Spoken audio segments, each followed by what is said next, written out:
राम मित्रांनो, आज आपण बघणार आहोत की तीळ पिकाला हे दाणे भरायच्या अवस्थेमध्ये आपण जर 0050 या विद्रव्य खताचा वापर केला तर आपला कोणत्या प्रकारे फायदा होईल।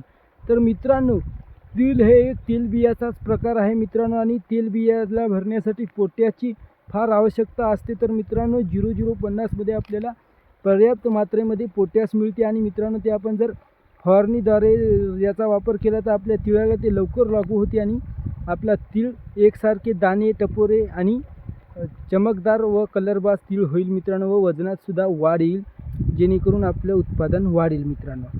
तर त्यासाठी तुम्ही ज्यावेळेस कृषी केंद्रातून 0050 खरेदी करून घेऊन येशाल त्यावेळेस तिथून सविस्तर त्याची माहिती घेऊन यावं। त्यांनी सांगितल्याप्रमाणे त्याचा स्प्रे करा मित्रांनो। शेवटच्या पाण्याला किंवा सेकंड लास्ट पाण्याला सुद्धा आपण त्याचा वापर करू शकतो। ज्यावेळेस आपला तीळ भरण्याच्या अवस्थेमध्ये असते की नाही त्यावेळेस अतिउत्तम वापर मित्रांनो। लाईक, सबस्क्राईब, धन्यवाद। भेटूया पुन्हा।